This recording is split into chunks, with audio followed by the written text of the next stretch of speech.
Et bonjour, bonjour, rebonjour, parce que c'est mon deuxième live de ce matin. Donc ce matin, vous avez vu une petite cérémonie, la cérémonie du matin, comme on l'appelle, avec le repas des moines et les prières. Donc je vous ai parlé que je ferai un petit live comme ça pour vous expliquer, et surtout pour les nouveaux, et pour les autres qui me suivent depuis des années maintenant. Vous allez entendre toujours la même chose, puisque je vais me présenter, de vous dire pour quelle raison je suis venu en Thaïlande, qu'est-ce que je fais en Thaïlande, donc toutes ces choses-là que tout le monde m'a posé au tout départ sur mon Facebook. Donc c'est des réponses aux questions qu'on me pose, et c'est vrai que de plus en plus vous êtes nombreux à être sur mon Facebook, et vous me posez tout le temps la même question, et ça ne m'embête pas, parce que c'est normal dans la vie qu'on demande pourquoi la Thaïlande, et ainsi de suite. Donc, ça fait déjà, maintenant, ça fait le 14 novembre, ça a fait 9 ans que je suis ici, à Nissan. Donc, qu'est-ce qui se passe? C'est que il y a beaucoup de gens qui me disent, mais pourquoi Nissan? Pourquoi tu n'es pas allé sur les îles? Parce que c'est vrai que vous avez tendance à voir des reportages sur les îles, sur les belles îles que j'aime aussi, la mer bleue, voilà, toutes ces choses-là. Alors au tout départ, oui, c'était prévu que j'aille sur les îles, mais la chose s'est faite que je ne connaissais pas Lissan. Vraiment, c'était un endroit que je ne connaissais vraiment pas, et quand on m'a parlé de Lissan, je me dis, mais qu'est-ce que c'est où? Et quand je suis allé sur Koh Samui, j'ai connu ma femme.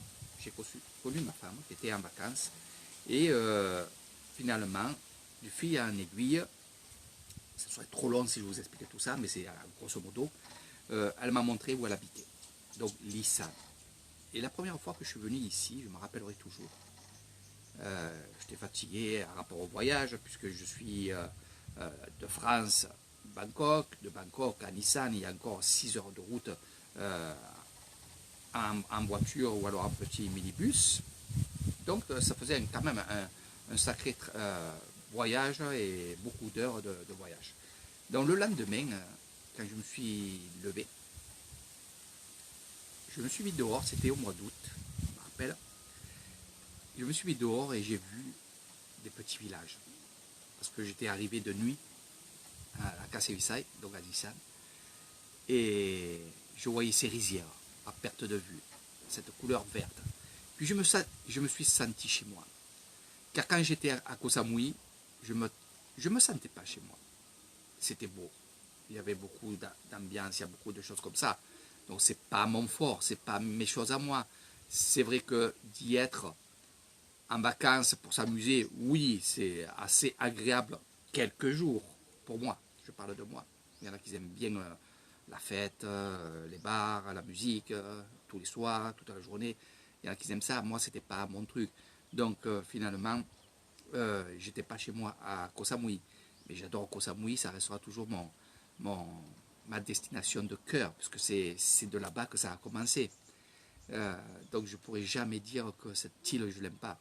Puis, avant ce jour-là, je faisais des vacances. J'avais des vacances et j'étais allé une année à Phuket, Bangkok. Donc déjà, là, je me sentais quand même assez bien quand je rentrais dans des temples, que je faisais des visites, que je sortais des sentiers battus, comme on dit. Et c'est vrai que la Thaïlande m'a vraiment plu. Puis quand je voyais des reportages sur la télévision, ça m'a toujours plu. Et bien sûr, le bouddhisme, c'est pareil. Donc, c'est vrai que vraiment, ça m'a vraiment plu, le bouddhisme. Ça va les cap. อิ่มแล้ว อิ่มแล้ว อันนี้โอเคFonto après dit. Là, je parle aux moines qui ont fini de manger, qui rentrent chez eux, puisque je suis à côté de leur maison, puisque je suis dans leur petit paradis. Donc, c'est vrai que quand je me suis trouvé ici à Nissan, j'ai vu ces petits villages, j'ai vu cette vie, la vie qui me plaît, la vie sawadika.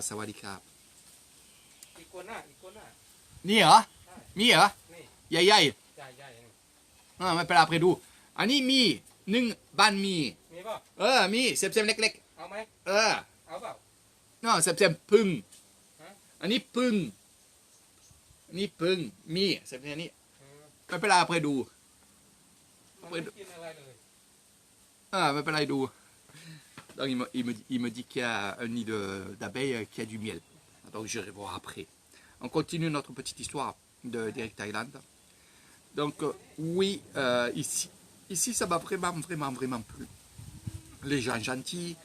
Puis je vais vous dire la vérité, quand je me promenais au fur et à mesure dans l'Issan, dans ces petits villages-là, je voyais qu'il n'y avait pas de tourisme. Il n'y avait pas de personnes, il n'y avait pas d'étrangers. Et c'est ce qui m'a plu quand même. C'est ce qui m'a plu. Et quand j'étais en France, je faisais beaucoup d'îles. Je voyageais beaucoup. Je travaillais beaucoup, je voyageais beaucoup. Parce que je ne suis pas un grand voyageur, mais bon, on travaillait, puis on allait en vacances dans toutes les îles, que ce soit l'île Maurice et tout. Et quand j'ai connu la Thaïlande, j'ai eu ce magnifique coup de cœur pour ce peuple. La beauté aussi de ce pays, mais surtout leur mode de vie.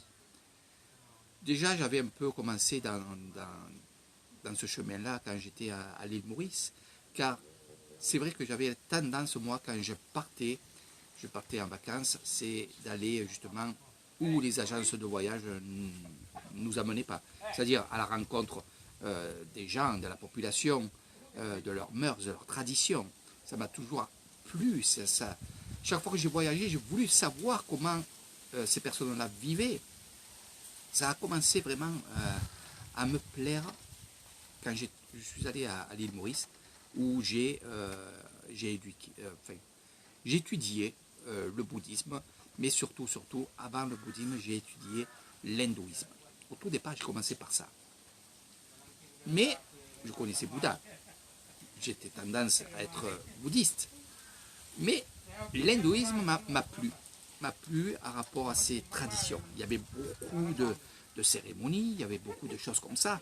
Donc ça m'interpellait. Je voulais savoir pourquoi, comment, pour quelles raisons ils font ça. Depuis quand ils font ça? Marche sur le feu, les bénédictions, les mariages hindous. Ça m'a vraiment plu. Puis, quand j'ai eu fait le tour depuis tout ce temps, à peu près 2-3 ans que j'étais dans l'hindouisme, je ne le pratiquais pas, mais je regardais des reportages. J'avais acheté un livre. Donc j'ai étudié un peu tout ça, que ce soit Ganesh, Shiva, Durga et toutes ces divinités et ces dieux. Mais c'était assez compliqué et la chose c'est que finalement, quand j'ai fait le tour de tout ça, je me suis remis à Bouddha. Parce que l'hindouisme aussi parle de Bouddha. Donc je me suis dit, je me suis un peu éduqué sur ça et je suis quand même bouddhiste à l'intérieur.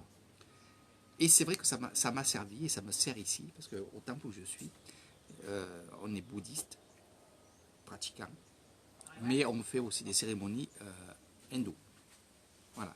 Donc ça, il faut le savoir. Il faut le savoir. Et c'est vrai que, à rapport à tout ce que j'ai appris, ça me sert beaucoup ici. Donc, voilà pourquoi aussi ces petites choses m'ont fait dire que finalement, la Thaïlande me plaît spirituellement. Puis j'ai été vraiment bien accueilli ici. Puis je suis allé devant eux et j'ai commencé à parler un peu thaïlandais, essayer de comprendre le thaïlandais, de comprendre leur façon de vivre surtout, en silence, tranquillement, tout doucement, à regarder, à écouter, à faire des vidéos. Et ça m'a plu de faire des vidéos. Justement, en faisant ces vidéos-là, je pouvais refaire et revoir mes vidéos que j'avais fait dans la matinée ou dans l'après-midi. Et c'est comme ça que c'est venu que j'ai fait des vidéos pour vous montrer à vous aussi sur Facebook et sur YouTube la région où j'étais. Et ça a commencé comme ça. Donc, dans le spirituel, oui, j'y suis, je suis bien ancré, j'apprends, je pratique la méditation, la relaxation, le monde bouddhiste, dans les temples, comment comment ils réagissent. Parce que c'est ça aussi. Il y a une façon de vivre, mais il y a une façon aussi qu'ils ont de réagir. Quelquefois, ils sont dans le spirituel, quelquefois, ils sont un peu moins dans le spirituel, mais ils reviennent toujours sur leur chemin du milieu, dans le spirituel. Mais ils ont tendance à droite, à gauche, à droite, à gauche, avant d'être un grand moine bouddhiste. Voilà. Donc c'est ce que j'apprends moi, c'est ce que je vois. Et finalement, je me régale, je me régale. Puis je vous apprends toutes ces choses-là, et ça encore, ça me fait vraiment, vraiment, vraiment plaisir de vous apprendre tout ça. Donc voilà pourquoi aussi j'aime cette région-là. Une région tranquille, paisible, de paysans. Puisque je suis à Nissan, c'est la plus grande région déjà de Thaïlande. C'est une région aussi qui est paysanne. C'est que des paysans. C'est l'endroit aussi le plus spirituel de Thaïlande. C'est l'endroit où il y a le plus de temples de Thaïlande. C'est la région où il y a des grands moines bouddhistes reconnus dans toute la Thaïlande, sur l'Inde, sur d'autres pays aussi. Il y a vraiment des grands moines ici. Donc je suis vraiment entouré du spirituel et ça m'a plu. Ça m'a plu. Et c'est vrai que quand on est autour de ça et que nous-mêmes on est au milieu de ça, eh bien on se sent bien. Question manger, on mange très très bien. Pour quelle raison? C'est que on a des poulets qui sont là, qui gambadent dans les rizières, dans les terres, dans les maisons, dans les jardins, qui sont nourris, bien entendu, vraiment bien. Donc, tout ce qui est bétail, poulet, coq et tout ça, c'est vrai qu'on mange très très bien parce que c'est du naturel. Tout ce qui est fruits et légumes qui sont faits ici, sur les terres d'ici, je vous amènerai voir un terrain. C'est vrai que les légumes ont une saveur vraiment extraordinaire. Les bananes, c'est exactement pareil. Donc tout ce qui est pour manger, on mange très très bien ici. Ça, c'est aussi une raison pourquoi je suis aussi resté ici et que je veux rester ici et que j'adore l'Issa. D'autres choses aussi, c'est que vraiment c'est leur mode de vie que j'adore. Un mode de vie zen. On travaille 7 jours sur 7. On vit 7 jours sur 7. On respire 7 jours sur 7. On aime 7 jours sur 7. On vit. On est vraiment, vraiment dans un endroit où on peut dire qu'on est libre. Voilà, c'est ça aussi. Cette région ici aussi, c'est là où il y a le plus grand, on va dire, c'est là où on fabrique le plus de riz, qu'on récolte le plus de riz. Il y a des terres ici à perte de vue. Ici, il y a des kilomètres de terres de riz, de rizières. Voilà. Et c'est vrai que je me suis intéressé beaucoup à leur tradition. Et j'ai remarqué, et j'ai vu, et maintenant j'y suis, ils ont resté quand même dans leur tradition, ils veulent vraiment que les traditions restent ici dans leur village. Et c'est assez facile parce que je le vois, même qu'il y a le téléphone, même qu'il y a la télé ou des choses comme ça, ils ont quand même toutes les années, la même période, des tambouns, des fêtes bouddhistes, des choses comme ça. Donc ils restent dans les traditions. Les jeunes, je les vois, chaque fois qu'il y a des fêtes qui sont annoncées, 3-4 jours avant ou 5 jours avant, des fois, ils vont travailler dans des temples pour faire leur fête, la fête du Bouddha, leur fête à eux, leur fête qui, toutes les années se disent, ah, tel jour, telle heure, on va faire ça. C'est ce que j'aime, c'est ce que j'aime. Donc c'est pour ça que je me suis dit, ma vie est ici. Je serais triste vraiment s'il me fallait repartir en France. C'est une chose que je ne ferais pas parce que c'est une chose que ici c'est fini. J'ai tourné la page sans dire que j'aime pas la France. Non, des fois je le dis pour m'amuser, pour vous faire comprendre que vraiment, ici, la Thaïlande, vraiment, pour moi, est quelque chose d'important. Donc, je dirais, à certaines personnes, je dirais, mais la France ne me plaît plus. Cet endroit ne me plaît plus, me ressemble plus. Je ne veux plus ressembler à ce que je ressemblais à l'époque. Je veux rester ici, dans mes traditions. Je veux rester ici dans toutes ces fêtes.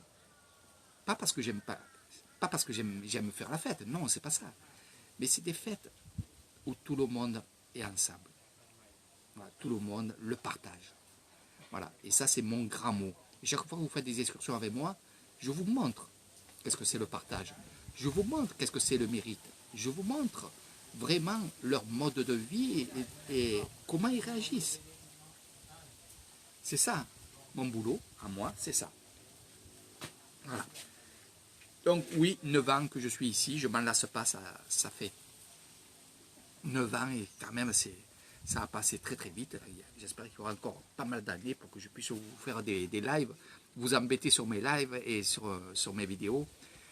Mais ça plaît de plus en plus. De plus en plus, vous êtes là à me demander, Eric, fais-nous des lives, Eric, fais ci, fais-nous des vidéos, et pourquoi ci, et pourquoi là. Donc je réponds à tout ça. Ça me plaît. Vous pouvez me poser plein de questions. Je peux vous donner plein d'informations de ce que je sais, de ce que je vois. Après, je ne m'éduque pas sur les livres. Voilà, ça, il faut le savoir. Ça, je le dis toujours. Parce qu'il y en a beaucoup qui viennent me voir en me disant, Eric, je veux débuter la méditation, je veux débuter dans le bouddhisme.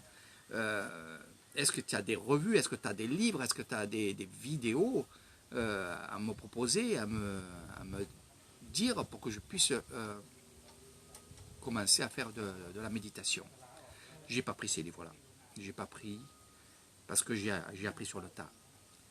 Mais sur le tas, c'est assez difficile parce qu'il faut avoir quand même un esprit assez large. Et il faut regarder, mais aussi comprendre en regardant. Et croyez-moi, des fois, pour moi, ça a été facile, parce que justement, j'ai cet esprit-là. Mais il faut aussi, si vous voulez être bouddhiste, si vous voulez être dans la méditation, il faut aussi savoir que c'est un mode de vie. On ne peut pas avoir une vie comme en France, tout accéléré, tout grisonnant, et faire de la méditation derrière. C'est très très bien. Il faut faire de la méditation justement. Mais aussi, il faut se comporter autrement. C'est-à-dire, s'il me fallait, à la limite, retourner en France pour quelques jours, quelques heures, qu'il me fallait travailler ou je ne sais pas quoi. C'est un exemple. Hein. Pour moi, c'est de la science-fiction. Ça ne serait plus le cas. Mais si ça aurait été le cas, et je le dis toujours aux gens, allez travailler avec ce que vous savez, hein, l'harcèlement, les choses comme ça. Une fois votre travail fini, vous fermez la porte du travail et vous rentrez dans un autre monde. Donc ce que j'apprends aux gens qui viennent me voir et me consulter, parce qu'on peut dire comme ça, je leur apprends à fermer les portes de la vie. C'est-à-dire le travail, eh ben oui, vous avez des problèmes, vous n'avez pas même vous n'êtes pas avec un travail de problème, mais quand vous sortez du travail, vous sortez du travail. Quand vous sortez d'un centre commercial, vous sortez d'un centre commercial. Donc chaque fois, il faut fermer les portes. Ici, on peut les laisser ouvertes, les portes, puisque ce n'est pas la même vie. Mais j'apprends beaucoup aux gens à fermer les portes, c'est-à-dire à faire le lâcher-prise aussi, c'est ce qu'on appelle ici. Mais à la limite, c'est comme si vous auriez un placard. Voilà. Donc c'est comme si vous avez un placard avec des tiroirs, et vous tirez un tiroir, le matin, hop, vous allez travailler. Une fois que vous avez fini de travailler, tac, vous refermez le tiroir. Vous rentrez à la maison, vous tirez un autre tiroir, vous faites ce que vous avez à faire chez vous, et une fois fini, vous fermez le tiroir, et ainsi de suite, ainsi de suite. Donc j'explique un peu ça, donc brièvement maintenant, mais c'est ce qu'il faut faire pour être bien dans la vie. Voilà. Et pour être bien dans la vie, il faut être fort. Fort. quand je parle du partage, quand je parle du bien-être, quand je parle de la façon de parler, sans crier, sans dire de gros mots, sans s'exciter, sans avoir une arrière-pensée, c'est tout ça. C'est l'éducation, c'est le bouddhisme, c'est exactement ça. Quand on parle ou alors qu'on pose une question, déjà quand on pose une question, ici, on a tendance à savoir déjà la réponse. Donc c'est juste une certitude, c'est pour savoir si on est dans le vrai. Voilà. Parce qu'on vit tellement pareil qu'on sait déjà. Voilà. Parce que des fois on me dit, hey, mais tu demandes pas ci, tu demandes pas là. Non, je sais la réponse. Je sais ce qu'il va me dire. Donc après, quand il y a des gens qui viennent de France ici et qu'on fait des excursions, ensemble, je leur pose la question parce que chez vous, c'est comme ça. Il faut que vous posez la question. Voilà. Donc il y a toutes ces choses-là. C'est pour ça que j'ai aimé de suite Lissan, j'ai aimé cette grande passion que j'ai, c'est les traditions. C'est vrai que j'avance là-dessus, j'avance là-dedans, j'aime ces traditions. Je vais même plus loin que ça. Je serais tendance à aimer justement tellement cette tradition que ça me ferait rien si ma femme se mettrait en habit traditionnel tous les jours. Ça me ferait rien. Alors quand je dis ça, j'ai dit ça la dernière fois à ma mère, et ma mère m'a dit, mais arrête, on n'est pas on a changé de siècle là. C'est tellement beau, et c'est tellement vrai. Alors, c'est vrai que pendant des cérémonies ici, il y a des mois, il y a des jours où les femmes et les hommes s'habillent traditionnellement pour une fête. Et je trouve ça magnifique. Quand on fait le Tambun Kating, la fête du village, où on va rendre des offrandes aux moines bouddhistes, les femmes sont habillées en habit traditionnel, avec les ombrelles, avec ces magnifiques robes, ces magnifiques tricots polo, traditionnels. Avec... Ah, อีกัวหน้าลงมาเห็นไหม นี่อะไร อีกัวหน้าหายนี่หางมันเป็นอุ้ยตัวเบลอเลย นี่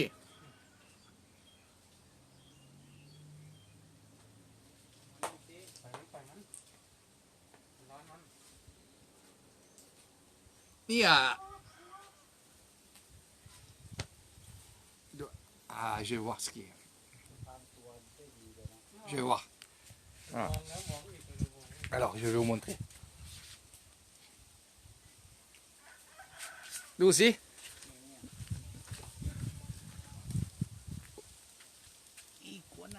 Ah, oui. Yay, yay.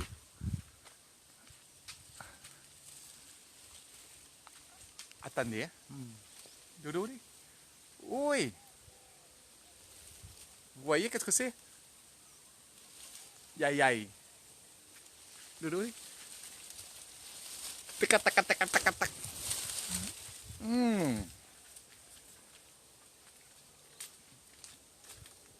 Caméléon. Je suis à l'ail,คุณไต Passez taille.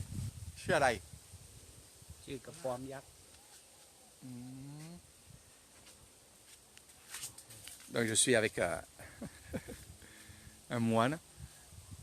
Alors sauvage, hein, c'est un genre un caméléon vert, là, je sais pas, un dragon.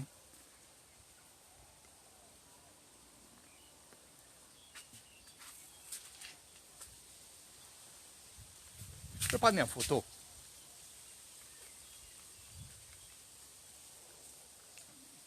Voilà. Vous voyez?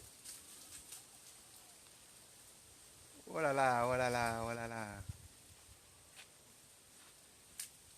Oh. Je croyais que c'était un serpent parce qu'il y avait la queue. C'est ça que j'aime, ces choses-là. Il y a beaucoup de choses à voir ici en Nissan. On va se remettre en place et je vais vous parler encore un petit peu. Juste l'histoire de vous dire vraiment maintenant ce que je fais ici en Thaïlande. Donc je me remets en place. Voilà. Donc vous savez pourquoi j'aime tout ça. Vous avez encore la preuve ici. Voilà, dans un temple, il y a des animaux. Voilà, c'est plein de choses comme ça. Donc qu'est-ce que je fais en Thaïlande? Alors c'est venu que ces belles choses que je voyais autour de moi, que je commençais à comprendre et tout. Je suis toujours ému quand je parle de ça parce que c'est vraiment beau. C'est vraiment beau et vraiment, j'adore. Je suis venu ici, je me suis marié, thaïlandais, bien entendu, pour ceux qui ne savaient pas. Et bon, j'ai commencé à faire ma maison. J'ai fait ma maison, mais avant ça, je suis allé un mois dans un temple et faire l'éducation bouddhiste. Donc pendant un mois, j'étais comme mes pères ici, les moines d'ici, habillés comme eux, la tête rasée bien sûr. Et j'ai appris le bouddhisme et j'ai appris surtout à gagner le cœur un peu des habitants de mon village. Parce que les gens de mon village venaient me donner à manger, me préparer à manger, on faisait l'aumône. Donc de suite, ils ont vu que j'aimais le bouddhisme et que j'étais bouddhiste. Voilà. Donc ça m'a permis à moi, je ne l'ai pas fait pour eux, je l'ai fait pour moi. Pour moi parce que je me suis dit aussi, je vais vivre en Thaïlande, je vais mourir en Thaïlande, je vais rester en Thaïlande. Et il faut que je m'adapte, il faut que je sois comme eux. Ça a été très très facile parce qu'on aurait dit que j'étais ici depuis des années et que ça faisait quelques jours que j'étais ici. C'est vraiment un endroit extraordinaire où je suis. Il y a des gens qui me disent « Eric, mais tu es quand même loin de tout. » Non, je ne suis pas loin de tout. Il y a tout autour. Mais on est loin de ces mauvaises choses, ces choses négatives qui est les bars, les discothèques, des choses comme ça. Ici, il y a des bars. Il y a des discothèques qui sont sur la ville de Hue, qui est la plus proche. Mais vous ne les verrez pas. C'est le soir, puis c'est caché. C'est caché parce qu'on est quand même dans un endroit le plus spirituel de Thaïlande. Donc on a le respect. Voilà, ça il faut le savoir. Mais il y a de tout. Il y a tout ici. Pas dans les villages. Et les villages, chaque village, c'est une famille. C'est comme ça. On fait partie du village, on fait partie de la famille. C'est pour ça qu'on dit ici, on vit avec la famille. Mais on ne vit pas avec la famille. On est avec la famille. Après, on a notre vie à nous et ils ont leur vie. Mais toutes les fêtes, toutes les cérémonies, quand il y a quelqu'un qui meurt, on est ensemble. Quand il y a un mariage, quand il y a une naissance, quand il y a des gens qui sont malades, on est ensemble, on est ensemble. On marche ensemble. Il y a du troc qui se fait. Il y a des gens qui n'ont pas d'argent, mais ils ont des terres. Donc ils vont troquer du riz contre ci, contre là, contre là, contre là. Ils vont troquer un poulet contre du riz. Ou ils vont troquer un poulet contre un canard. Ou contre une couverture. Voilà, des choses comme ça. Donc le troc se fait bien entendu ici. Et c'est vraiment génial ça. Si tout le monde ferait comme ça, ça ferait du mal aux gros riches. Voilà, on ne va pas trop en parler de ça. Ça ne sert à rien. La seule solution ici, que je vous donnerai à moi, c'est de faire du lâcher prise. Voilà. Je vous apprendrai ça sur une autre vidéo. Donc comme je vous ai dit, après un mois dans le temple, j'aurais pu rester longtemps, mais j'avais ma maison à faire, donc la construction était attaquée, puis il fallait que je sois là pour les travaux, pour contrôler, pour voir. Donc pendant un mois, au temple, et après de là, j'ai commencé à travailler. Mais j'ai continué à aller à droite, à gauche, dans les cérémonies, aller dans les fêtes. Et je vous faisais des photos, et je vous faisais des vidéos, et j'ai vu qu'il y avait beaucoup de monde. À l'époque, sur ma chaîne YouTube, qui a été maintenant, à cause du Covid, supprimées. J'ai eu 2 chaînes de YouTube supprimées. J'avais plus de 17 000, 18 500 personnes sur une chaîne. Et l'autre, elle faisait à peu près dans les 7 000 personnes. Donc il y avait beaucoup de gens qui me suivaient. Et c'est vrai que tous les gens me disent c'est beau, c'est bien ce que tu nous montres, on aimerait être avec toi. Donc je me suis dit, Eric, pourquoi pas les faire revenir ici? Pourquoi pas leur montrer? Et c'est comme ça que ça a débuté à que je fasse le guide spirituel. Pas le guide parce que, voilà, vous savez pourquoi. Pour ceux qui connaissent la Thaïlande. Donc j'ai fait ces choses-là. Mes premiers clients, ils étaient dans un autre hôtel, parce que mon hôtel n'était pas construit. Et c'est d'après ça que je me suis dit, je vais faire quelques bungalows. Puis de là... Vitamine. Oh, dis maman. Ça va les carpes. Voilà, la vitamine, bonne mine. Voilà. Ça c'est moi. Et ça c'est Léo. Voilà. Et je me suis mis à faire venir des gens, à leur faire découvrir ça. Ça leur a plu. Petit à petit, je me suis vraiment spécialisé dans toutes ces choses-là. Au tout début, j'étais un bleu bite, comme on dit à Marseille. Donc je ne savais pas trop avec les personnes. Mais je me suis bien débrouillé au tout début. Et là maintenant, c'est vrai que quand on fait des excursions avec moi, je peux vous expliquer ça. Je peux faire vraiment vos packs, votre séjour, comme vous le voulez. Voilà, l'avantage c'est ça. Et j'ai fait petit à petit, j'ai fait mon hôtel. J'ai fait mon petit hôtel qui s'appelle le Bouddha Bungalow. Petit à petit, c'est vrai que quand je vois le travail que j'ai fait, je ne m'en suis pas rendu compte parce que j'aime tellement ça que c'est des gens qui me disent Eric, tu te rends compte ce que tu as fait? Même si tu l'as fait avec quelques Thaïlandais et toi, parce que j'ai beaucoup travaillé moi, parce que j'aime travailler. Donc, non, je ne me rends pas compte de ce que j'ai, parce que dans le monde bouddhiste, on n'est pas matériel. On n'est pas matériel.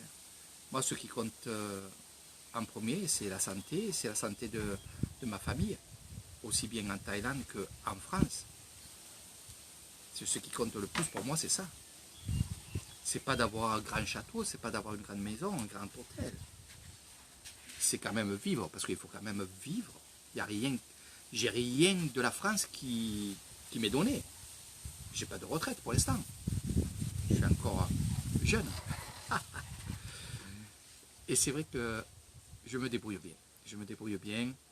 Puis grâce à ma maman aussi qui de temps en temps me dit Eric, il faudrait que tu fasses ça, tu fasses ça. Alors je lui dis, j'attends. Oui, je vais le faire. J'attends que j'ai du monde. J'attends d'avoir un peu d'argent. Puis s'il m'en reste après que j'ai fini pour le manger, pour l'électricité, parce qu'on paye l'électricité, on paye le manger quand même. Et s'il me reste des sous, oui, je commencerai à travailler ce que tu me dis. Donc je l'ai fait petit à petit. Petit à petit. Et là, je le fais toujours petit à petit. On y arrive.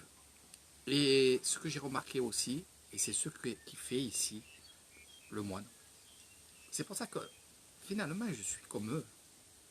Je suis comme eux. Eux, quand ils ont des dons, ils améliorent leur temple. Ils travaillent dans leur temple. Moi, quand j'ai de l'argent, j'améliore mon hôtel. J'améliore ma vie aussi, un petit peu. Mais j'ai tendance à être comme eux. J'ai tendance à, dès que j'ai de l'argent, investir dans l'immobilier, dans mon hôtel, pour que ça soit joli, pour que ça soit beau, puis continuer les travaux.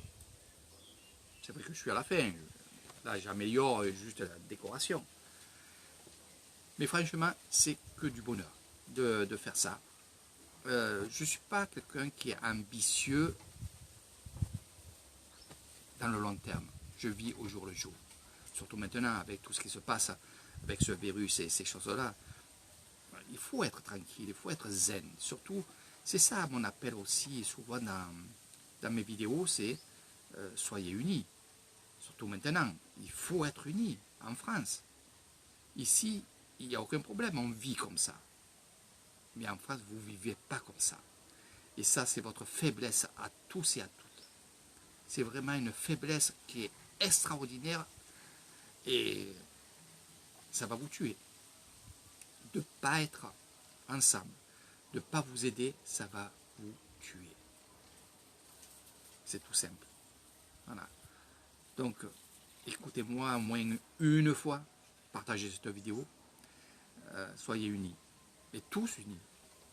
Quoi qu'il y a comme religion, bouddhiste, musulman, chrétien, il faut maintenant, c'est pas demain, c'est pas après-demain, c'est maintenant. Il faut que vous soyez unis, ensemble. Voilà. Laissez vos religions chez vous. Quand vous êtes dehors, vous êtes pareil. Voilà. Ça, franchement, si vous n'êtes pas comme ça, croyez-moi, vous êtes mort. Et quand je dis mort, c'est mort. C'est sous la terre, il y a encore. Voilà. Donc, voilà l'Islam, pour moi, c'est l'amour d'un endroit, l'amour d'un pays, l'amour de tradition, l'amour de... Voilà. Je pense que il n'y a pas d'autre chose qui pourrait me faire plaisir que d'être ici. C'est vrai que je suis parti très souvent, 2-3 jours à Bangkok ou des choses comme ça. De suite, je me languissais de revenir au pays. Voilà. Alors, j'ai la famille qui me disait, ouais, mais ça c'est la vieillesse, tu te languis de rentrer chez toi. Non, je peux être dans des endroits de luxe. J'ai été dans des endroits de luxe, que ce soit à Bangkok, grâce à mon ami Simon, dans des endroits magnifiques. Mais, regardez, ici, je suis bien. Je suis bien. C'est l'ambiance, c'est tout ce qu'il y a autour qu'il faut voir. Je suis vraiment, vraiment bien ici. Et c'est pour ça que, finalement, mes excursions, mes lives sont basés sur le bien-être. Le bien-être, le bien-être. J'ai même un pack de séjour qui est bien-être. Voilà. Séjour et tradition, c'est village et tradition bien-être. Voilà, ça, c'est le nom du pack. C'est vraiment quelque chose d'extraordinaire. Les gens, ils se laissent aller. Ils font des petites excursions. Ils voient les traditions. Ils sont avec la population. Mais aussi, il y a ces moments-là où on peut s'asseoir, on peut parler tranquillement comme ça, sans crier, sans parler fort. Parce que crier ici, ils ne savent pas ce que ça veut dire. Ici, ils disent parler fort. Sans parler fort. Sans avoir une mauvaise idée. Voilà. Ici, on parle. On va parler des fleurs. On va parler des statues. On va parler des couleurs. Des arbres, des choses comme ça. Du riz, on va parler aussi du temps. De la chaleur. De la pluie. Et c'est tout. C'est tout.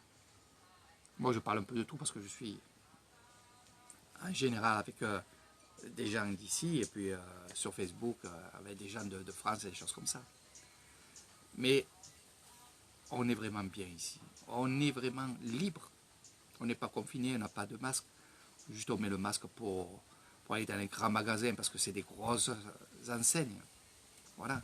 Mais sinon, je me suis jamais, même au tout début de cette maladie, de ce virus, je me suis jamais senti emprisonné. Je me suis jamais senti cloîtré. Non. Alors, je me suis dit, Eric, c'est que tu as l'esprit très large. Zen. Puis non, puis je regardais les gens autour de moi. Ils vivaient normalement, ils allaient dans leur terre, ils allaient faire de la maçonnerie, ils allaient faire leur travail. Les enfants, c'est sûr que au tout début, quand on ne savait pas ce que c'était ce virus, ils avaient arrêté les écoles. Mais les enfants, ils n'avaient pas peur. Ils n'avaient vraiment pas peur, ils continuaient dans les jardins à s'amuser, aller en ville tranquillement, mais ils étaient quand même conscients de quand on ne sait pas, ben, on attend un petit peu et on réfléchit. Voilà. Donc les restaurants, ils sont ouverts ici. Même quand il y a eu le confinement, quand ils nous ont parlé du confinement, en fait, les gens n'allaient pas au restaurant, mais par contre, les restaurants étaient ouverts pour ceux qui voulaient ouvrir, parce qu'il y en a qui ont fermé, ils ont dit, moi, il n'y a pas de clients, donc je vais fermer. Donc, ils ont fermé quoi, même pas 2 semaines. Et après, ils ont rouvert. Ils ont rouvert, ils ont fait de l'emporter, parce qu'on ne pouvait pas se mettre à table. Ils se faisaient l'emporter, et puis finalement, je vais vous montrer.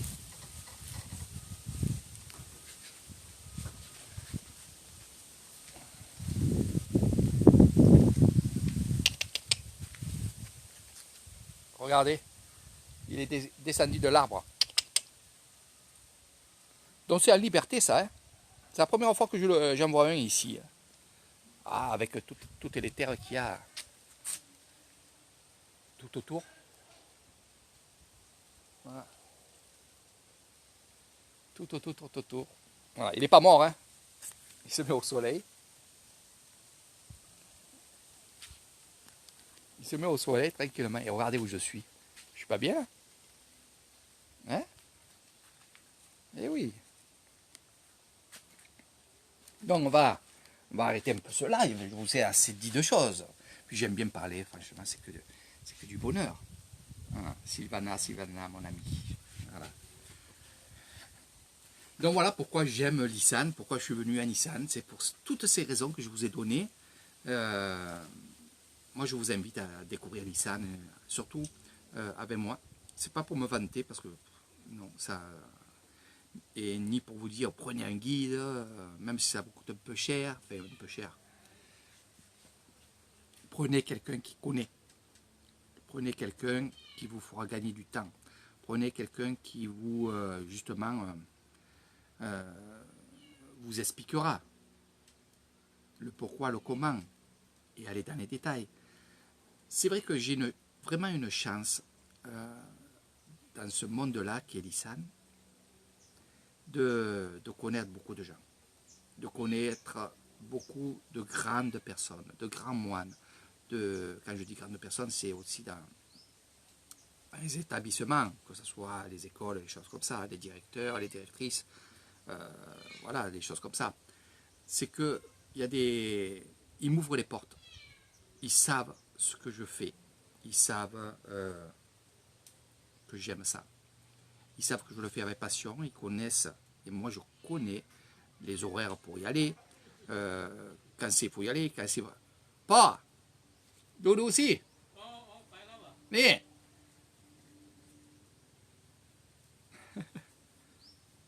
il est allé laver son chat. Ah, ni.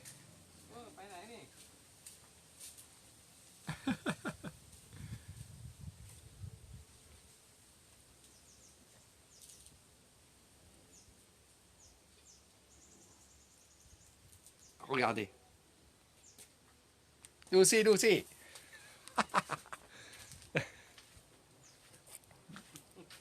อ้ยหางมันต้องวัดได้ Ah, เสือเงื้อเสือ Il est allé laver le petit bébé chat. Voilà. Alors il élève des lapins, il élève des chats et on n'est pas bien là. Donc voilà, mes amis. Hop, on va se caler. Sylvana, tu as dit, oh, qu'il est beau ce collier là. C'est le mien. Donc bientôt, je vais en vendre. Bonjour mon ami, bonjour. Sylvana, que j'adore. Toujours à l'écoute des Ritaillan.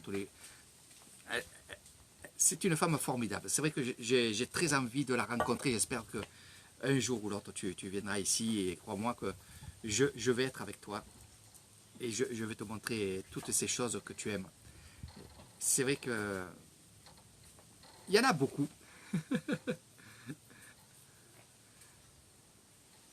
Il y en a beaucoup comme toi, mais vraiment tu es une personne unique que j'adore parce que tu as vraiment le cœur sur la main, et puis tu as quand même un esprit qui est vraiment agréable. Puis j'ai envie de te connaître et j'espère que tu viendras avec Marie-France ici. Voilà. Donc vous êtes nombreux et nombreuses à vouloir venir ici et découvrir tout ce que je vous montre et tout ce que je vous dis. Et je rigole parce qu'il a le caméléon, là. Enfin, je dis le caméléon, mais le dragon, voilà, il le met sur l'arbre.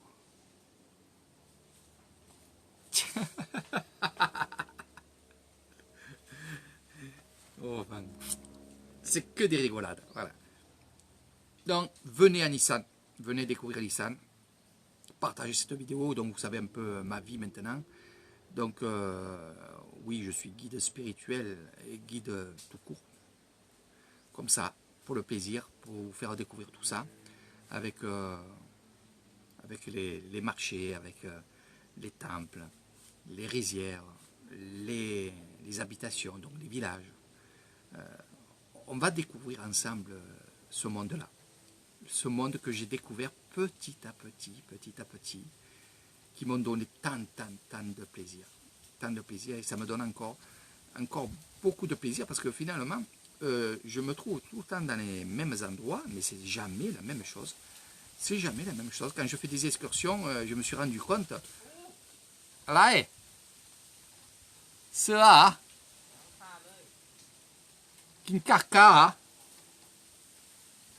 il veut tellement faire une photo et mettre le dragon sur l'arbre et faire une photo qu'il se fait attaquer.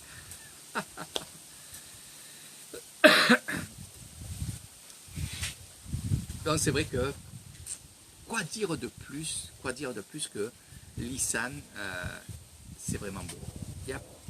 Toute l'année c'est beau, toute l'année. Et comme je disais, et comme on me dit Eric, mais tu fais toujours des excursions, c'est les mêmes excursions.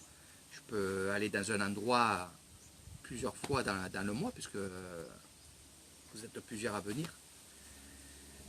Est-ce que c'est pas gavant chaque fois de faire la même chose? Ben non, c'est jamais la même chose. C'est jamais la même chose. Du moment que vous êtes avec des personnes qui ne sont pas les mêmes des personnes que vous avez avant, automatiquement déjà c'est pas la même excursion. Il y en a qui vont être un peu plus impliqués dans tel endroit, d'autres tel endroit. Ça c'est jamais les mêmes excursions. Il y a des gens qui vont me poser plein de questions. Il y a des gens qui vont pas poser de questions, ils vont m'en poser dans la voiture, mais sinon ils vont faire des photos, ils vont faire des vidéos. Donc c'est jamais la même chose. Et chaque fois qu'on est dans un endroit, c'est jamais le même jour, la même période, la même année, et la même heure, on va dire comme ça. Donc il peut y avoir des fêtes. On arrive dans un endroit où la dernière fois je suis allé, il n'y avait pas de fête. Puis on arrive d'un coup, boum, il y a une fête. Donc c'est pour ça, je ne m'en lasse pas. Et je me dis, ben, quand il y a des fêtes, ben, tant mieux. Les gens qui sont avec moi, ben, ils sont là avec cette fête-là qui est extraordinaire. Voilà. Et moi, j'aime voir les gens heureux. Donc j'essaie de faire le maximum pour que ces gens-là, ces personnes-là qui me contactent sur Facebook, des fois 2 ans, 3 ans, et qui me disent, Eric, ça fait 2 ans que je te suis, et là maintenant je veux venir chez toi, je veux venir en séjour chez toi et découvrir Lissan avec toi. Donc à la limite c'est même pas des clients, c'est des amis. C'est ça que j'aime. C'est vraiment ça que j'aime. C'est que c'est des amis qu'on se connaît sur Facebook. Des grands amis, il y en a que ça fait des années que je suis avec eux. Et quand ils viennent ici, c'est la famille. C'est une famille. Voilà. Moi, je réagis comme ça. Il y en a qui diront, non, c'est du business, c'est un travail. Moi, c'est pas un travail. Je vis avec, oui. Mais regardez, là, il n'y a pas de tourisme. Donc, je ne vis pas de ça. Mais par contre, ce que je vis, ma vie à moi, c'est le plaisir, c'est le partage. C'est vous montrer tout ça. Eh oui. Là, mon ami Christophe, mon ami Christophe, qui a connu que les îles. On s'éclate dans les îles. faudrait que tu viennes ici. Ta soeur, elle va venir, comme je t'ai dit la dernière fois, Sandrine, elle va venir. Elle veut venir à Nissan. Elle ne veut pas aller sur les plages, elle ne veut pas aller où tu es allé toi. Voilà, tu comprends. Elle veut être zen. Parce qu'elle, avec son travail, je crois qu'elle veut changer un peu d'atmosphère. Voilà. Donc, gros bisous à toi et à tes deux sœurs. Voilà. Donc, je parle à mon ami Christophe. Et c'est vrai que Nissan, je vous apprendrai plein de choses. Des choses que je ne savais pas que ça existait. Et c'est ça la beauté de la chose. C'est qu'on ne sait pas que ça existe et finalement, on se dit, mais qu'est-ce que c'est? Qu'est-ce qu'ils font? Voilà. Puis l'accueil qu'il y a, c'est extraordinaire l'accueil. Tous les gens qui sont venus avec moi, ils m'ont dit, Eric, mais comment ça se fait qu'ils accueillent comme ça, toujours avec le sourire, à nous donner à manger, nous donner à boire, d'être petits souriants avec nous comme ça. C'est leur vie. C'est leur vie. C'est le bouddhisme qui est comme ça. Voilà. Et c'est simple. Très très simple. Très très très simple. Vous pouvez aussi faire la fête avec eux, vous inquiétez pas. Ils aiment faire la fête. Voilà. On est quand même dans un monde bouddhiste, mais on aime faire la fête, que ce soit le sanouk. Le sanouk, c'est marcher en s'amusant derrière un camion où il y a une grosse sono à l'intérieur, il y a des musiciens. Et on traverse les villages, on traverse notre village, on rassemble jeunes enfants,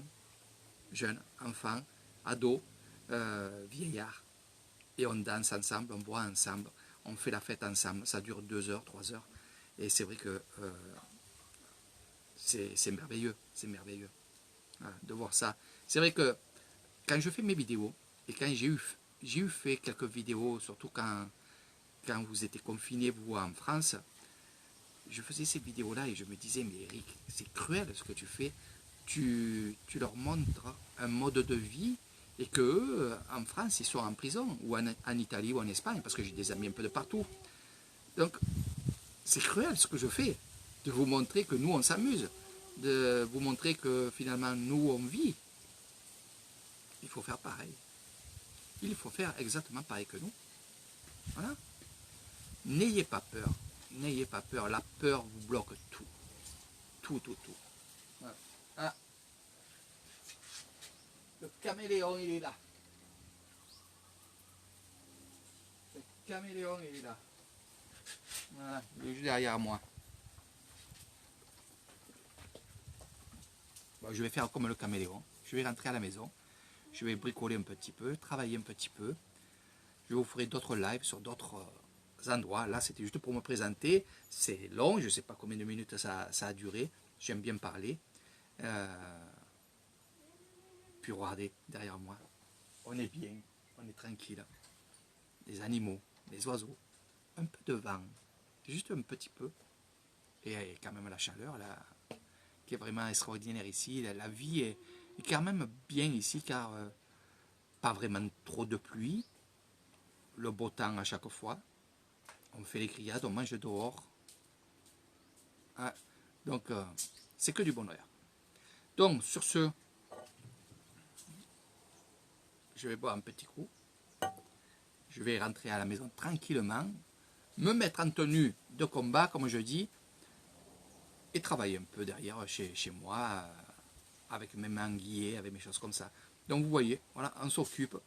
Alors, bien sûr, je vais continuer à faire mes ventes de bijoux, de colliers spirituels. D'abord là, aujourd'hui, je suis venu ici au temple pour amener des bracelets, pour qu'ils soient bénis par ce moine-là. Donc, il m'en restait 3-4 jours ici. Voilà.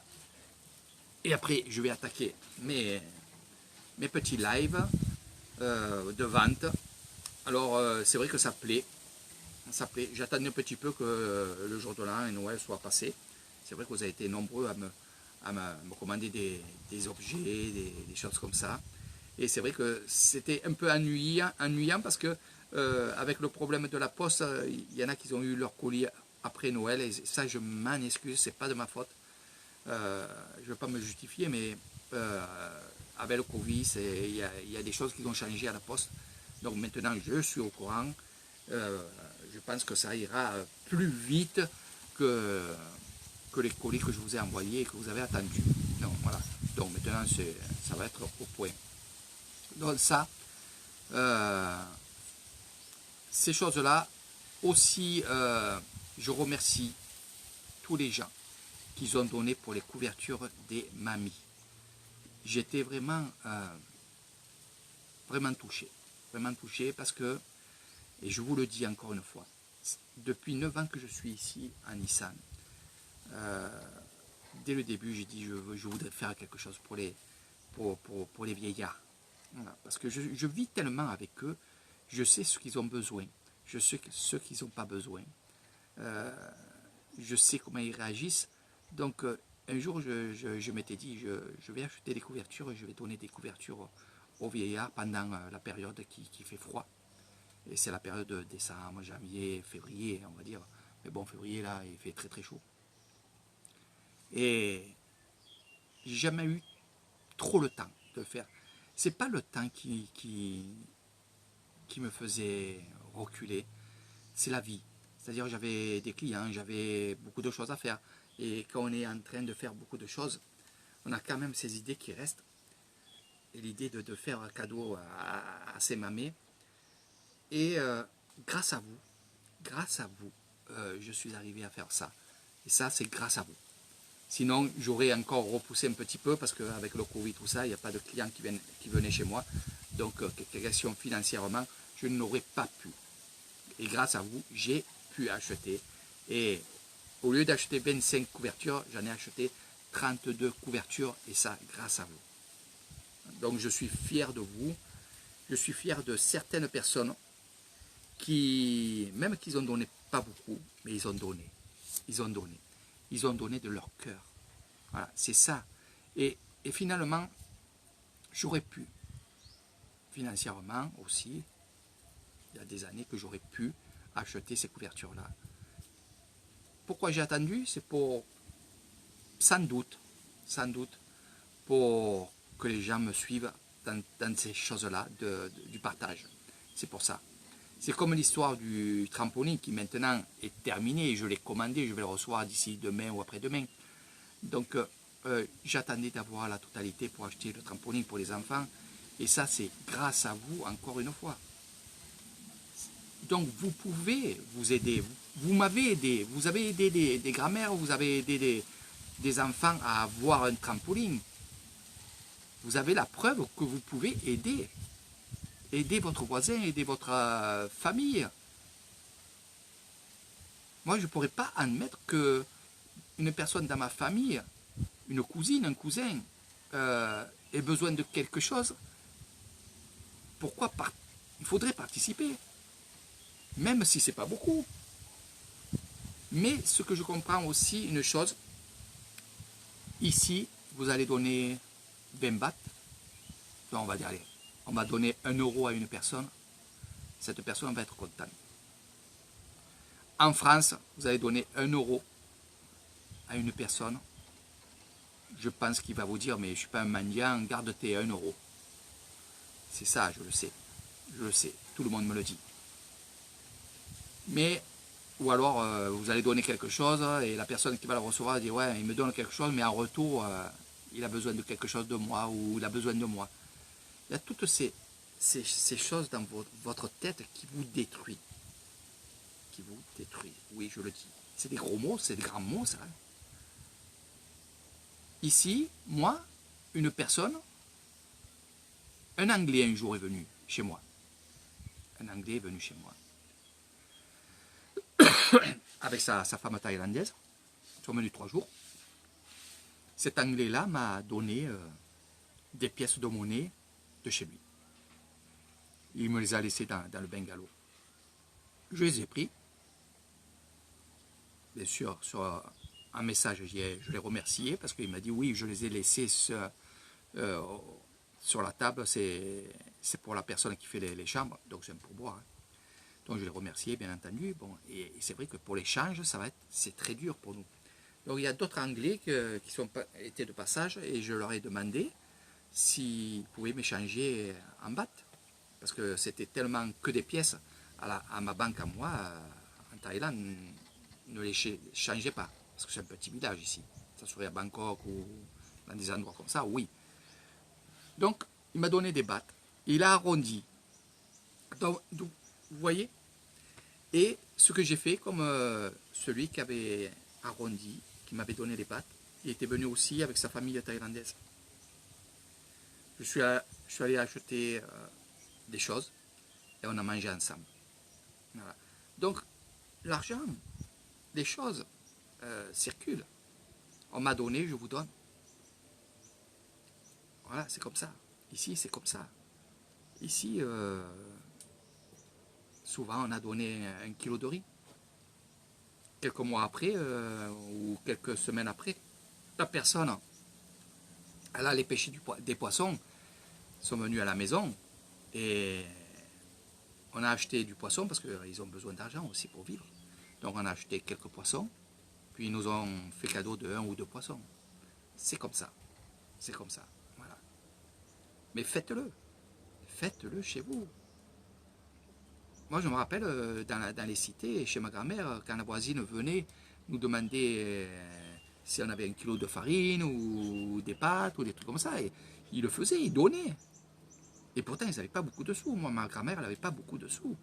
Et quand elle avait 1 kilo de sucre, ben, si elle ne donnait pas 1 kilo de sucre parce qu'elle n'en avait pas beaucoup à l'intérieur, ben, elle n'en donnait que quelques-uns. 4 ou 5 ou 6, un verre, je me rappelle, c'était un verre. Elle prenait un verre, elle mettait les sucres dedans, elle donnait à la voisine. La voisine, bien sûr, elle revenait quelques temps après, ramener le sucre. C'est un échange, c'est ça qu'il faut faire. Faites-le, même si on ne vous le rend pas. Et j'entendais ma grand-mère dire, même si elle ne me rend pas, c'est pas grave. Et d'autres grand-mères, elles disaient, si on ne me le rend pas, ben, c'est pas grave. Faites-le, c'est ça la vie. Pour moi, c'est ça. Voilà. C'est donner, faire des choses. Petit exemple aussi, il y a des gens qui viennent chez moi et qu'ils dorment chez moi et ils prennent des activités, des excursions à la carte. Qui me disent, j'ai un budget assez serré. Je le comprends, je le sens. C'est pas pour ça que je ne fais pas d'autres excursions. En fait, je leur dis pas. Je leur dis pas. Je fais ce qu'ils m'ont demandé comme excursion. Je sais qu'ils sont serrés. Je sais que, en parlant, je sais ce qu'ils aiment. Donc, qu'est-ce que je faisais? J'élargissais l'excursion. C'est-à-dire d'une excursion, j'en faisais 2. Mais en même temps. Et je lui disais, non, mais c'est la même excursion, c'est qu'on fera un peu plus tard après. Non, c'est que je faisais plusieurs excursions, et ça, ils ne le savaient pas. Et toujours maintenant, ils ne le savent pas. Peut-être ils peuvent se rendre compte, mais ils ne peuvent pas se rendre compte finalement, parce qu'ils ne le savent pas. Mais moi, dans mon cœur à moi, j'ai offert une excursion qui devait être payante, mais finalement, non. Voilà. Et ça, c'est Eric Thaïlande, et c'est vrai que j'ai tendance à faire comme ça, même pour tout le monde. Pour tout le monde, pour tout le monde. Je suis là pour vous faire découvrir l'Isan que j'aime, la tradition que j'aime, et je me régale de le faire. Voilà. Donc c'est pour ça que je vous fais tant de vidéos, des choses comme ça. Moi, je travaille beaucoup. Il y a beaucoup d'endroits où je vais et je ne fais pas de vidéos parce que... mais je fais. Je vais toujours dans des endroits. Ce matin, j'étais dans une école. Voilà. Voilà, tout ça. J'espère que ça vous plaît. Il y en a beaucoup qui vont dire, Eric, avec ton accent, j'adore. Donc, mes amis belges. Oui, c'est un endroit que tu aurais pu... Il faut toujours... je le dis toujours, ça je le dis toujours. Les rêves, il faut les vouloir. C'est-à-dire quand vous rêvez de quelque chose, ou alors que vous avez envie et que vous dites, mon rêve, ça serait de vivre là-bas. Ou alors mon rêve, c'est d'y aller et de rester 1 mois. Faites en sorte de le faire. Vous pouvez le faire. On peut se donner l'occasion de le faire. Mais, bon, pour l'instant, en France, c'est un peu bloqué. Mais tous mes rêves, je les ai réalisés. Tous mes envies de rester ici en Thaïlande, de faire le guide, d'être dans des cérémonies, de connaître des grands moines bouddhistes. Toutes ces choses que je rêvais, je les ai fait. Quand je dis rêver, ça veut dire vouloir. C'est vrai que je suis assez fonceur sur ça. Je suis passif. Je réagis, je calcule. Je ne me prends pas la tête surtout.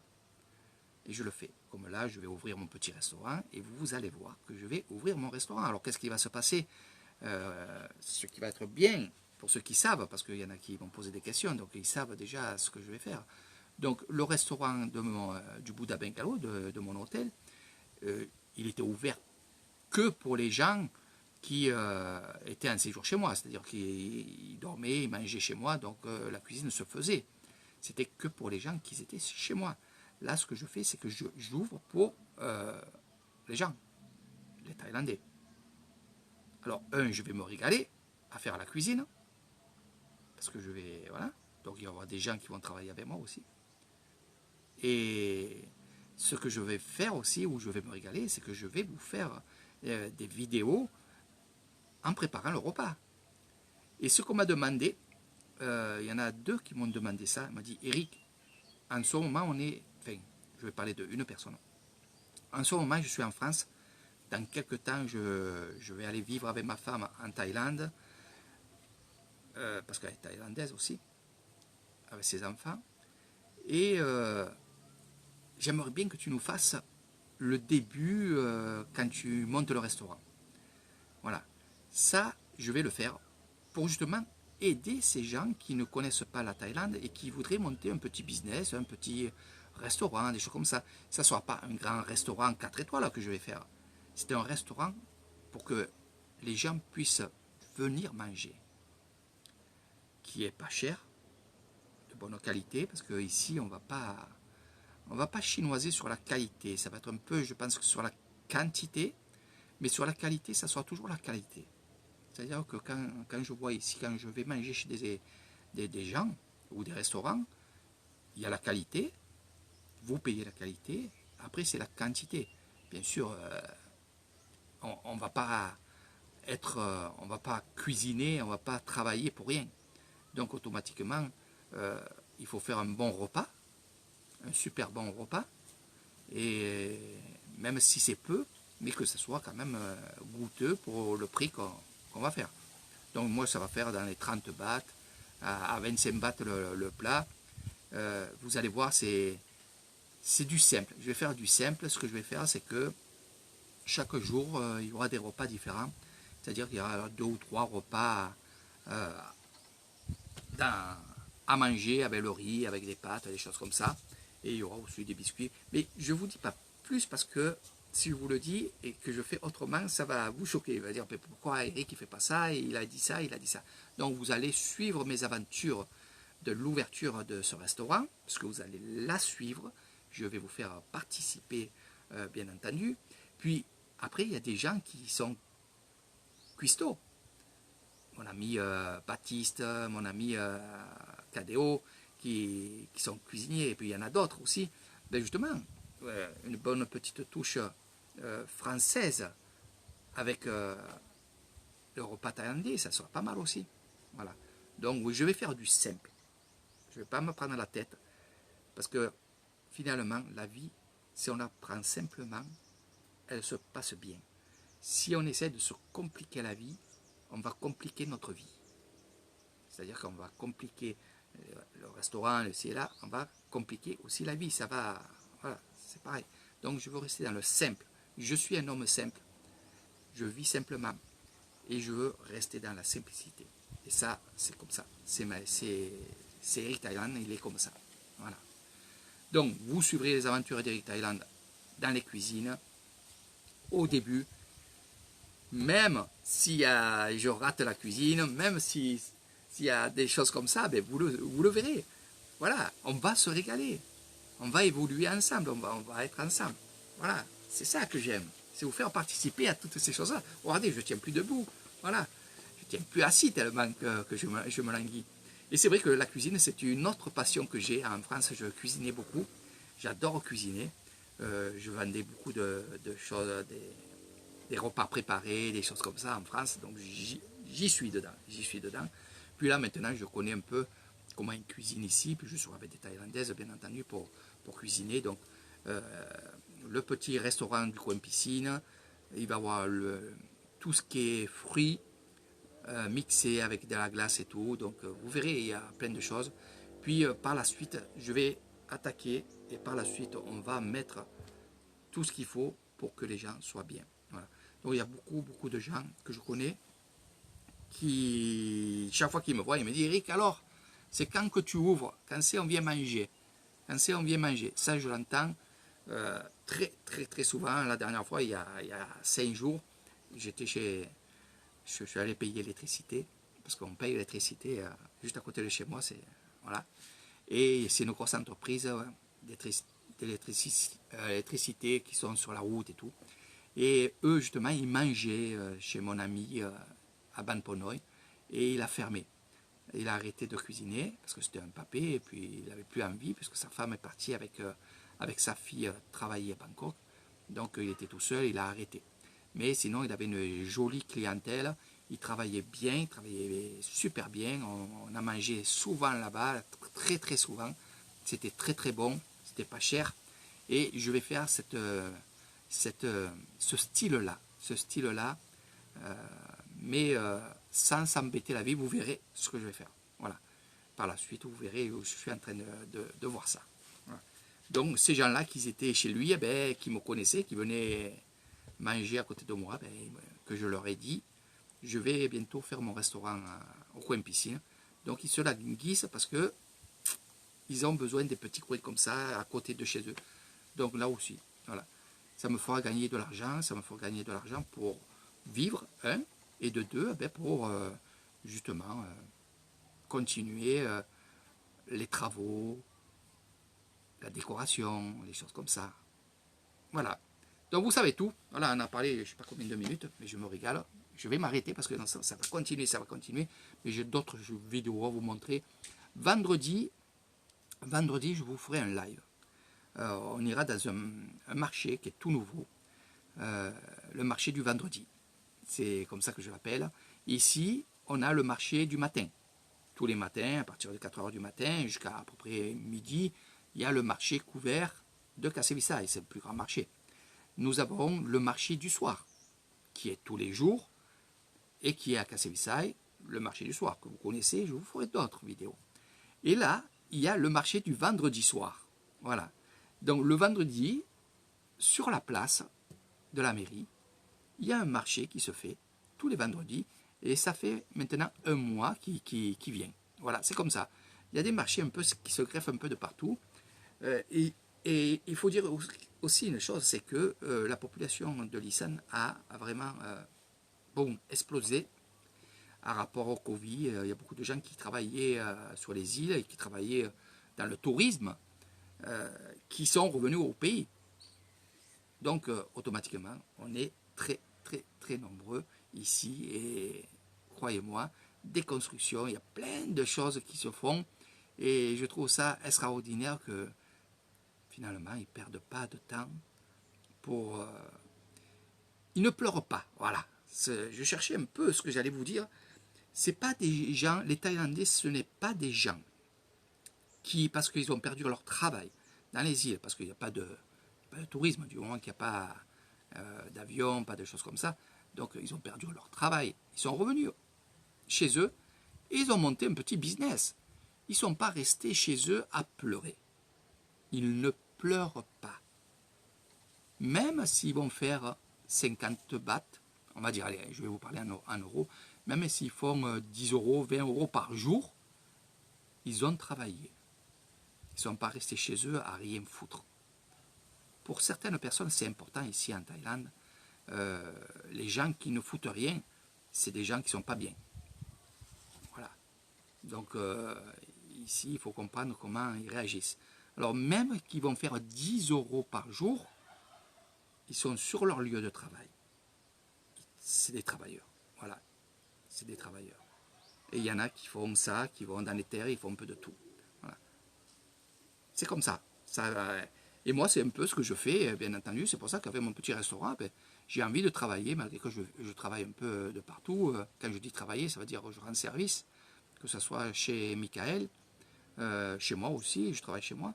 Mais sinon, oui, faire un peu d'argent chez moi, en m'amusant, en me régalant, puis montrer que je suis comme les Thaïlandais, que même s'il n'y a pas de tourisme, ben, je travaille. Puis, franchement, moi je peux vous dire, c'est que dans mon village et dans le village d'à côté, savent que je travaille beaucoup et m'apprécient beaucoup. Parce qu'ils me voient dans les terres, ils me voient sur le terrain, planter des arbres, arroser. Voilà, ils savent que je ne suis pas un feignant, que j'aime travailler, j'aime m'occuper. Et voilà, c'est ça. En fait, on continue à vivre. Il faut continuer aussi à vivre chez vous. Mais n'oubliez pas, essayez d'aider les gens. Il suffit d'aider une personne pour qu'il y ait le déclic de cette personne-là, qui aide une autre personne, ainsi de suite. C'est ça. Et vous avez vraiment perdu tout ça en France. C'est dommage, mais vous pouvez le reprendre. Et je pense qu'avec ce qui va se passer, ce qu'on imagine ici, de ce qui va se passer dans le monde, je pense que finalement, vous allez avoir le truc de vous dire, on va s'aider entre nous, parce que sinon on va tous crever. Je ne suis pas un voyant. Je ne veux pas parler de voyance, mais je connais beaucoup de voyants, je connais beaucoup de gens qui sont là-dedans et qui me disent tous la même chose. Et c'est pas bon. Voilà, c'est pas bon. Non, on ne peut pas vous dire la vie sera super belle. Non, la vie va être de moins en moins belle, mais vous pouvez vous en sortir et il n'y a que, comme je vous ai dit, en vous aidant et en vous aimant. Voilà. Allez, sur ce, je vous fais de gros bisous, je vous dis à très bientôt. J'ai beaucoup parlé. Si vous avez des questions, bien sûr, je réponds aux questions tout le temps, parce que j'aime ça. Voilà. Donc là, j'avais envie de vous faire un live, j'avais envie qu'on se voie comme ça. Je vois les gens qui me marquent des choses, qui regardent.